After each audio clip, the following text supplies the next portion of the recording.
The Time Traveler's Guide to Not Getting Caught. Chapter 3. When was I?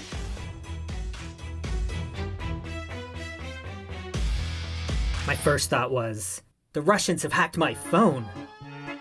My second thought was, or was it the Chinese? But then I quickly rolled both of those out because my text message was neither in Russian nor in Chinese. But what was happening? I stared at the text box for a while, waiting for it to respond.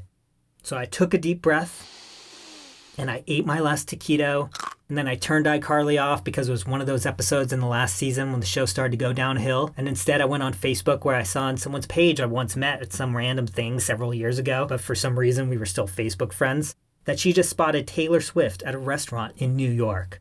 Now you might not know this about me, but I like Taylor Swift, so I thought, hey, I've got this device that can get me across the country. Why don't I just teleport to New York and go say hi? So I enter the time and date into the watch and I find out the restaurant's tudes. That's what I'm going to call the longitude and latitude because who wants me to keep saying latitude and longitude? And I confirm and suddenly I find myself in Manhattan outside of the restaurant. So I head inside the establishment and the hostess asks me if I have a reservation. And I say I'm meeting someone here and that she already has a table. And so I head through the restaurant searching for Taylor Swift, but she's nowhere to be found. So now I'm thinking that girl on Facebook is such a liar and the world needs to know. So I go to her Facebook and I go to the status, but it was gone. I figured she must have deleted it because people were calling her out. I mean, at the time, I had no idea what the actual truth was, you know? So there I am in New York thinking, well, okay, I traveled all the way here, so I might as well make the best of it. So I go to a local pizza place and I get some authentic New York style pizza, and that's when I realized that I don't really care that much for authentic New York pizza. But then I thought, well, maybe I do actually like New York pizza, but I just went to a place that wasn't any good. Like, who am I to judge an entire type of food based on one experience? But then I thought about it again and decided I didn't really like it that much. So I left the pizza place and I walked through Manhattan, just kind of admiring the city, you know? But then I see a cute girl in Central Park and I thought, okay, it's time to finally end this drought. She was sitting on a park bench, drinking a cup of coffee, reading from what I thought was a Kindle, but later turned out to be a Nook. I mean, if you're going to get an e-reader, I don't know why you'd get a Nook instead of a Kindle. So I sit down next to her and we get to talking, and I find out she's a grad student at NYU, and the flirting is going really well. But then in the corner of my mind, I'm thinking, God, I've been in a drought for over 3 years now. She can probably just tell, so just play it cool. So I play it cool. I mean, if you were there, you'd think, man, this guy is so cool, and certainly hasn't had a sex drought for more than 48 months. So we talk for a while, and of course I want to impress her. So I tell her about my teleportation device. But I don't show her it or anything. I just tell her I was working on a prototype, and she seemed super impressed. So we talk for a bit longer, and then she says she has to leave, and I'm about to ask for her number, when before I even ask, she asks for mine. So I give her my number, and she says, cool, maybe we can meet up again later since you're in New York for your business deal for the night. And I say, cool, just text me. And she says, cool. And she leaves. So I was feeling pretty good about myself. I mean, not only did I have this totally cool teleporting device, but I also had a tentative date with a cute grad student. And that's when things got weird. The girl texts me, but because I didn't have her number in my phone, it just comes up as some stranger. And the text says, it was great meeting you. I'll be at the Fallows tonight. Hope to see you there, smiley face. Now at this point of time, I have to be honest that I wasn't thinking clearly because I was just so excited this girl actually texted me, so I didn't put two and two together yet. So I play it cool and I reply with a good old, totally there. And then it dawns on me. She might go around blabbing to people about my teleportation device, so I add another text. P.S. Don't tell anyone about my teleportation device. Winky face. And then it actually dawns on me, that this was the exact text conversation I had seen earlier on my phone. It was all very confusing. How was I texting her the exact same conversation I had seen magically appear on my phone exactly 3 hours earlier? I didn't completely understand what was going on, but I knew that with this phone in my hand right now, I could somehow communicate back with myself from 3 hours ago. So I considered texting myself, hey, it's you in the future, how's it going? But then I realized that if I did send it, this girl would see the text and then she would cancel our date, and so I couldn't send it. I was in some sort of time warp, but how? Something strange was going on. and I had to get to the bottom of it. Now, at the time, I didn't know much about time travel, but I had seen a lot of movies about the subject. I mean, for starters, I don't want to brag or anything, but I have seen the Back to the Future trilogy, and I've also seen it with that pop-up video trivia. You know, that thing where little bubbles come up during the viewing and give you little details that you can then brag to your friends about knowing so that you can prove you like a movie better than them because you know all the little details about it and they don't? Yeah, I've seen those.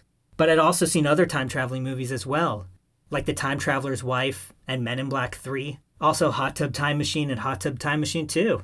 As well as Donnie Darko and Bill and Ted's Excellent Adventure, which is a good thing. You'll see why. So based on my having seen all of those movies, I gathered that my watch not only teleported me to New York, but also somehow allowed me to travel back in time a few hours. The question that remained was, but how? I pondered the question for a few minutes, but then I got bored, so I went on Instagram and I watched a few cat reels. And then I went on Facebook where suddenly the random girl's status about Taylor Swift popped up again. But it wasn't a repost, it was the actual post she had made the first time around. I had already witnessed this happen back in my guest house, and then it hit me. It was kind of like that moment in Jaws where the camera pushes in while it zooms out and it looks like the character is having a giant epiphany, except this time I was Roy Schneider and there wasn't any camera.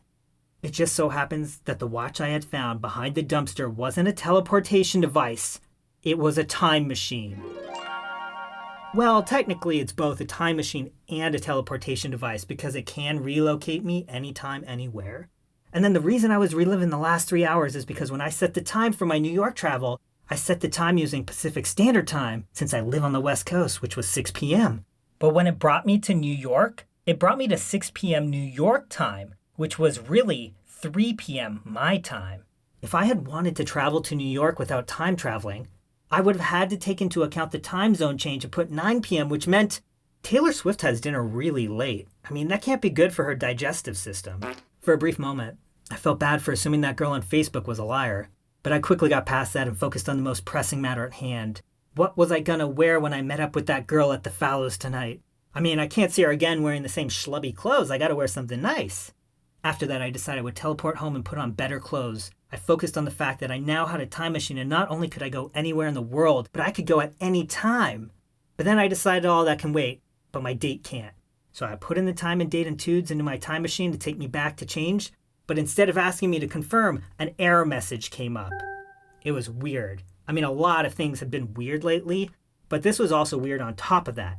Why was I getting an error? And that's when I realized the first limitation of my time traveling device. I couldn't go into the future. Or at least I couldn't at the moment, but we're getting ahead of ourselves. You see, the problem was that I put in the current New York time, which was 9 p.m. So if the time machine had sent me back to the West Coast at 9 p.m. Pacific Standard Time, it would actually be jumping me 3 hours into the future, and apparently this lousy time machine is incapable of letting me go a measly 3 hours ahead in the future. What a piece of shit! So instead I put 6 p.m. into the watch, and I confirmed because why wouldn't I? And then suddenly, I'm back home. So I put iCarly on while I search through my closet because I like having the TV on while I do other things at home.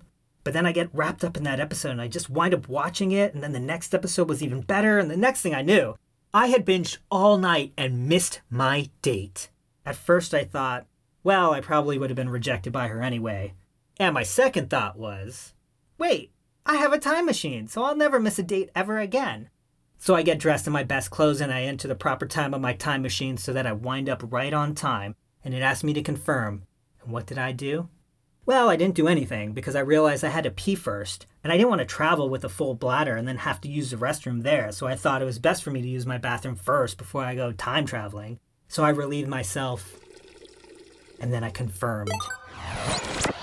And I was instantaneously at the Fallows. The Fallows was one of those nightclubs in Manhattan where they jack up the prices on their beverages, and the only way you can afford to buy a drink is to first get a loan from a bank. I mean, price gouging like that should be illegal.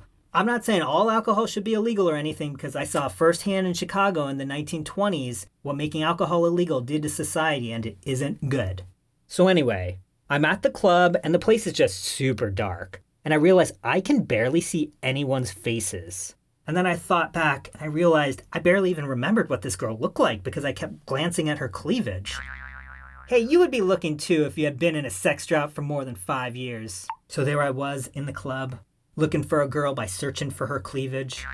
I saw some boobs that looked a little familiar, so I smile at a woman who may or may not have been the girl I met at Central Park, and I say, "Hey there, nice to see you again."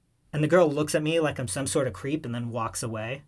So I walk to the bar and I contemplate spending a bunch of money on a drink that's not nearly worth it when someone shouts my name, and I look over and there's the girl I had met in the park. So she and I get to talking and I'm just killing it. I mean, I'm just being super impressive. So then she says she wants to dance and I say, "Let's dance." So we head to the dance floor and we're dancing, but the problem is I'm really not that good of a dancer. I mean, I'm pretty bad. And I can tell she's starting to get turned off by my moves, and she's getting a bit of that ick. My first thought was, damn, now I'll never get to find out what those boobs look like. But my second thought was, wait, I have a time machine. I can just go back and do it all over again. So I go to my watch and I rewind 30 minutes to before I started dancing badly, put in the tunes and confirmed, and suddenly I was at the Fallows 30 minutes earlier. So I head through the nightclub searching for the girl with the cleavage. When I spot her on the dance floor dancing with some guy, and I'm thinking, well, that sucks. But then I see the guy dancing really badly and I get all indignant like, that girl doesn't like me because I'm bad at dancing, but then here she is dancing with this fool? But then I see the fool and I realize it's me from 30 minutes ago. And that's when I feel really stupid. I had assumed when I traveled back in time that I would just naturally take over my body at that time. But really what happened was that there were multiple versions of me at the club. And it was a good lesson for me because it was at that moment in time when I realized that if I ever screwed something up, I'd never be able to go back and fix it because there's always going to be a version of me there screwing it up. So even though I could travel through time, whatever I did in my travels would be permanent. My time traveling had repercussions. So if I went back in time and adversely altered the course of human history, it would stay altered forever. And you know what that meant? It meant I had lost the chance at sleeping with my Central Park girl forever.